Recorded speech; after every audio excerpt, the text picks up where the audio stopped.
अभी क्या है, सरकार पता नहीं एक तरफ कहती है कि हमने भर्ती निकाल दी और दूसरी तरफ ऐसा कोई ना कोई जो है अधिकारी ऐसा पॉइंट छोड़ते हैं कि भर्तियां तो कोर्ट में अटक जाए। ये जो बच्चा पढ़ने से ज्यादा दिमाग किसमें लगाए, भर्ती की विसंगति को उठाने में, ताकि सरकार को एक प्रचार हो सके। जैसे पटवारी भर्ती नाम मात्र पदों पर भर्ती आई।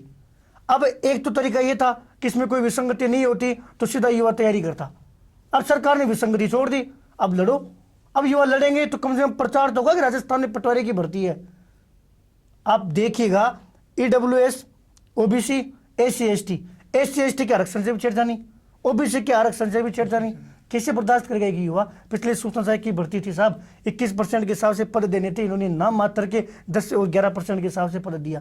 पिछली सरकार में भी आरक्षण के लिए 2-2, 3-3 साल तक सड़कों पर लड़ते रहे। हमें कोई नया आरक्षण नहीं चाहिए, हम ये नहीं मांग कर रहे कि आप हमारा 21 से 40 करो, 45 करो, लेकिन जिस कैटेगरी को जो आरक्षण मिला हुआ है, ये उसका अधिकार है, उसके अनुसार आप पदों का वर्गीकरण कीजिए। उसमें भी फिर ये नियम लेके आते हैं कि साहब हमारे यहाँ पे एक सिस्टम है कि जो आरक्षण है वो जो रिक्त पद है उसके अनुसार नहीं मिलेंगे। एक रोस्टर प्रणाली बना रखी है, तो रोस्टर भी तो एक प्रोसेस ही है, उसको खत्म करो। सीधे से जैसे 2000 वैकेंसी आई, 2000 को वर्गीकरण करके बांट दो कि सब ईडब्ल्यूएस में 10%, तो 10% ईडब्ल्यूएस का, ओबीसी में इतना तो ओबीसी में इतना। लेकिन सरकार जानबूझ के करती है। अभी इस भर्ती में रायता फैल गया, वही हाल हो गया कि कोर्ट में भी जाएगी।